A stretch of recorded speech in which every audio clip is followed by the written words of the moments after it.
मेरे साथ इस समय बेहाला ईस्ट की कैंडिडेट पायल सरकार जुड़ चुकी हैं। मैम, सबसे पहला सवाल कि एक चुनौती है क्योंकि आप एक फील्ड से दूसरे फील्ड में आई हैं, कैसे आप चुनौती को देखती है? और दूसरा ये सवाल कि क्या प्रॉम्प्ट क्या है आपको पॉलिटिक्स में एंट्री करने के लिए? अम, हाँ, ये चुनाव एक प्रोसेस है, लेकिन मुद्दा एक ही है कि लोगों के लिए अच्छा काम करना, उनकी मदद करना।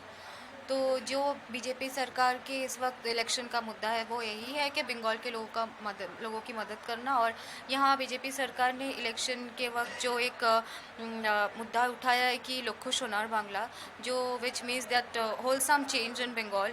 यहाँ पे जो डबल इंजन सरकार बनने की बात की जा रही है, केंद्र में जो सरकार है तो वो अगर बंगाल में भी पावर में आती है तो मुझे लगता है कि बंगाल की जो चेंज है, जो लोग एक्सपेक्ट कर रहे हैं पिछले कई सालों से, जो अब तक हो नहीं पाया, तो उसका जो प्रोसेस है वो थोड़ा फास्ट होगा। तो वो चेंज हम लोग जल्दी सब उसका मतलब बेनिफिट हम लोग ले सकते हैं। और जहाँ तक मेरा पॉलिटिक्स में आने का सवाल है, मैं एक्चुअली हमेशा से ही पॉलिटिक्स की तरफ इंक्लाइंड हूँ। मेरा वो इंक्लिनेशन था, इंटरेस्ट भी था। 2014 से जब से बीजेपी सरकार came to power in central, तब से मैं हमारे प्रधानमंत्री श्री नरेंद्र मोदी जी के काम को बहुत फॉलो करती हूँ।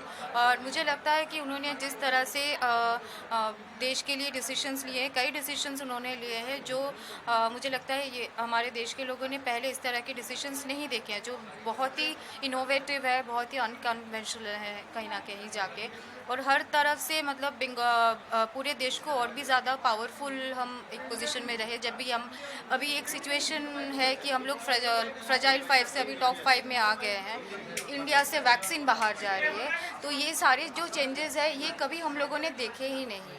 तो ये सारी चीज़ें मुझे बहुत इंस्पायर करती हैं। तो जब कहीं ना कहीं मैं बीजेपी की आइडियोलॉजी के साथ, थोड़ी मेरी आइडियोलॉजी अलाइंड भी है, तो जब मुझे बीजेपी से ऑफ़र मिला पॉलिटिक्स ज्वाइन करने का, तो मुझे लगा था कि ये सही टाइम है। मैम, दूसरा सवाल कि बीजेपी का मोटो है परिवर्तन, जी, तो आपको परिवर्तन, तो आपको क्या लगता है कि इस टाइम एजेंडा क्या है जिस पे बीजेपी फोकस करेगी ग्राउंड पे? अगर आपकी कॉन्स्टिट्यूएंसी की अगर बात करें बेहाला ईस्ट में, तो कौन सा वो एजेंडा है जिस पे आप फोकस करना चाहेंगे इस बार? बीजेपी के पहले तो मैं पहला सवाल का जवाब देती हूँ कि बीजेपी का बंगाल में इस वक्त जो एजेंडा है, तो हम लोग एक होलसम चेंज की बात कर रहे हैं कि change in every aspect, starting from economy, employment, health, women safety and security, जो अभी बंगाल में एक बहुत इंपॉर्टेंट इशू है। तो ये सारी चीज़ें हैं। और जहाँ तक बेहाला ईस्ट मेरी कॉन्स्टिट्यूएंसी का सवाल है, क्योंकि मैं यहाँ मेरा बहुत आना जाना है और कुछ चीज़ें हैं जो मैं भी खुद फेस कर चुकी हूँ। जैसे बेहाला में ट्रैफिक इज़ एन इशू, क्योंकि यहाँ पे मेट्रो का काम चल रहा है और इतने सालों से इतना वो धीरे धीरे चल रहा है कि ये ट्रैफिक कहीं ना कहीं हैम्पर्ड है बहुत ज़्यादा।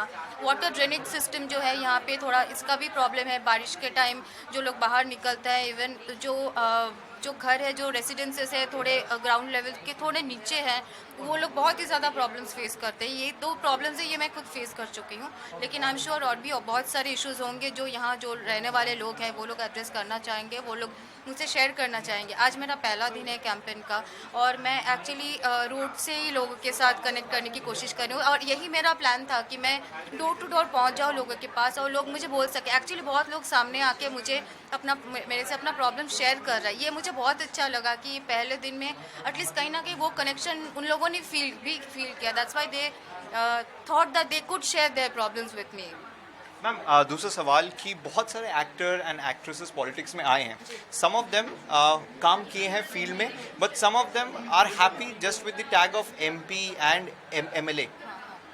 देखिए, ये तो मतलब इंडिविजुअल चॉइस की बात हो गई, फिर अपने प्रेफरेंस, अपना प्रायोरिटी की बात हो गई। लेकिन ऐसे कुछ एग्जांपल मैं आपको दे सकती हूँ, जैसे लॉकेट चैटर्जी हमारे बाबुल्दा हैं, तो ये लोग भी क्रिएटिव फील्ड से ही पॉलिटिक्स में आए हैं and they have been very successful. और सिर्फ यहाँ ही नहीं, जैसे साउथ इंडिया में भी हम लोगों ने बहुत सक्सेसफुल एक्टर्स को सक्सेसफुल पॉलिटिशियंस के रूप से भी देखे हैं। लेकिन ये थोड़ा जनरलाइज्ड एक कॉन्सेप्ट है कि सेलिब्रिटी है तो वो लोग सिर्फ मतलब वोट जीतने के बाद, इलेक्शन जीतने के बाद फिर वो लोग नहीं आते हैं। हर कोई ऐसा नहीं होता है। मैं एक चीज़ बोलना चाहती हूँ, ऑब्वियसली ये इलेक्शन लड़ने का, चुनाव लड़ने का एक प्रोसेस है, जो कैंपेन है, सब कुछ है, ये मैं अच्छी तरह से करना चाहती हूँ। लेकिन इसका रिज़ल्ट जो भी हो, अगर मेरा मुद्दा ये है कि मैं लोगों की मदद करना चाहती हूँ, तो ये बाद में भी ऐसा ही होगा। मैम आखिरी सवाल, टीएमसी लगातार दो वर्ड का यूज़ करिए, insider and outsider tag, and लगातार ये कह रही है कि बीजेपी एक आउटसाइडर पार्टी है। आप एक बात बताइए, जो पार्टी सेंट्रल में है हमारे देश में, Bengal being a part of that country, वो आउटसाइडर कैसे हो सकते हैं?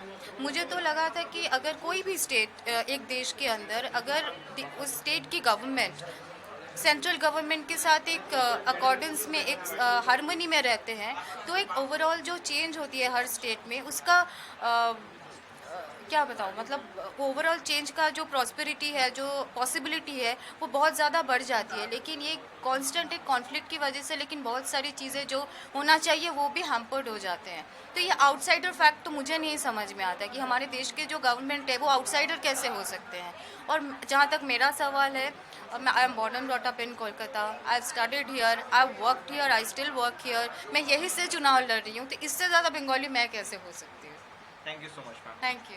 तो ये थे पायल सरकार, बीजेपी कैंडिडेट बेहाला ईस्ट से, जिन्होंने हमसे विस्तार में बात किया। कैमरा पर्सन दीप्तो के साथ सब्यसाची रॉय चौधरी, इंडिया न्यूज़, कोलकाता।